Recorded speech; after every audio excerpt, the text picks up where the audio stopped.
Well, the seat is certainly heating up for Mr. Mike McDaniel. There he is, looking cool in his sunglasses. Wonder if he'll feel this cool if his job is not still there. Miami falling to 0-2. Tua Tagovailoa picks up his first loss to the Patriots. And how about this? This was pregame, guys. Fans flying over Hard Rock Stadium. Fire Greer, file McDaniel. Pete Prisco has been calling for that for all summer. What is it? Certainly the wheels falling off a little bit out in South Florida. And we pick up the conversation right there with the crew.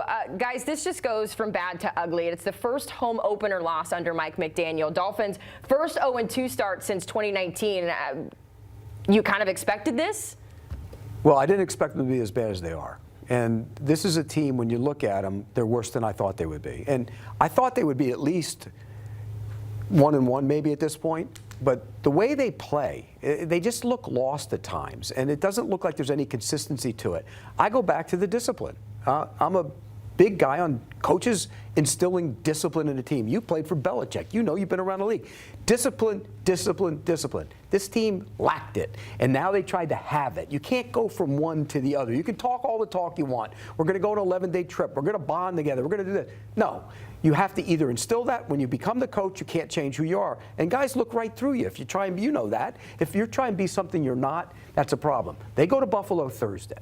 If they play the Bills Thursday and it's ugly and they get whacked, I wouldn't at all be shocked to see him make a change. Yeah, I agree with you, Pete. And I even look at the players. Where's the leadership? Who is the leader of this team? You would think that it would be Tua, but he, from what I've seen, what I've heard of him, doesn't look like a leader to me. No accountability for turnovers that he has made that is on tape. The eye in the sky does not lie.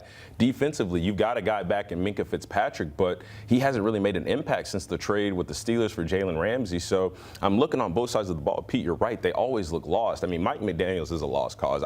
We can sit up here and talk about the hot seat. He's out of here. He needs to be gone. Would you play for Mike McDaniel? If this situation was what it was and you were still in the league, is Mike McDaniel a guy, because we've been talking about the culture there and them not respecting him, would you feel similarly? I would want out of there as fast as possible, because from, whether it's Mike McDaniel's, whether it's Tua, whether it's the defense, whatever it is, this is a organization that has no foundation. They have no plan. They have nothing to build on. There's no direction. There's no discipline. There's no execution.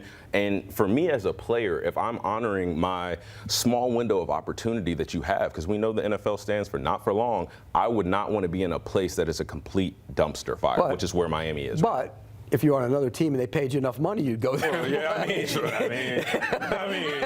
now come on. What are we talking about here, Pete? What are we talking about, Yeah, Pete? it's smart. I want to kind of add another layer to this, though, Rand, because it's not just Mike McDaniel that people are upset with, right? Like, it's the flashy clothes and the energy, like, that is that. But it's also been Chris Greer. And the thing that Dolphins fans specifically have sort of held on his head is the fact that 3 years ago he said there was nothing wrong with the offensive line, and yet here you go a few seasons later to racks up the concussions. I mean, so from that standpoint, is this, Rand, just an overhaul? We need to bring in someone new here? How much is Chris Greer responsible for what we're seeing? Well, I mean, I think if you're going to place blame, you got to place blame on the entire operation, right? Because Chris Greer is executing Mike McDaniel's vision. Whatever the vision is, it's his job, it's his staff's job to go out and find those players that fit that vision. So if you're going to make a move with one, you got to make the move with other, because they share responsibility there. But to a point that Damien was talking about from the players in the locker room, where's the leadership there? To me, it doesn't matter who your head coach is. It doesn't matter who your GM is, the president, even the owner. When it comes down to that locker room and you know you have to go out and take the field on Thursday, Sunday, and Monday, all of that doesn't matter. You should be playing for the guy next to you, the guy across the way from you in the locker room.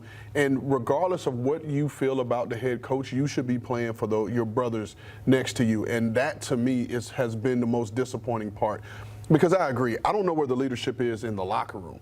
And there's always going to be a problem if, no matter who the GM is or the head coach is, when you're leaning towards the coaches to be the leaders and lead this team, then you have no chance to win. The leadership has to come from within that locker room. That's not a good football team. A team that has to be motivated by their coaches, by the personnel, by the GM, if that's what you've got to depend on, you don't have a good football team. And I just want to say something, because this is weighing heavy on my heart, and I just cannot let this segment go without talking about this. Everything that we're saying, everything that we're talking about, lack of discipline, lack of leadership, lack of everything really from a standpoint of being competent, it's all shown in Tyreek Hill. The way that he has conducted himself has been nothing short of unprofessional. The off-the-field things that they're dealing with due to Tyreek Hill's inability to leave the field and go home and just be a good human being and not cause a stir that's going to be a distraction for your team, or the showing up late to meetings, or the way that you talk about your coaches, or the way that you talk about your quarterback, or even down to today when we were watching the game. It was what, 3rd down and second and 15. Miami was driving the ball. Tua misses Tyreek on a pass. He was open. I get it. I get the frustration. He throws his hands up. He's whining. He's pouting. He's walking back to the sideline doing this. I don't know if he's telling him to get him out, if he's asking him to take Tua out. But Tyreek Hill, to me, not to just, zero in on him, I think that when you look at this Miami team and you wonder, like, how is it this way? Tyreek Hill is a great example of how they have just let the ship completely unravel. Well, let's think about it. Tyreek was one leader, great player on one side of the ball, and Jalen Ramsey was the other last year on the other side of the ball. He would show up on the practice field right before practice started. How are you supposed to win with those guys being the guys other young players are looking to? You can't. By the way, if that Chris Greer job comes open, they got your number on there. I was going to say. They got the number. They're going to call you. We'll keep that on the back burner. Yeah, we'll be very, very clear about it. All right, got to hit a break here. Dolphins, no good. Are the Bengals any better? Certainly some concerns for Joe Burrow. Another injury for the quarterback. We will get a vibe check in Cincinnati after the break.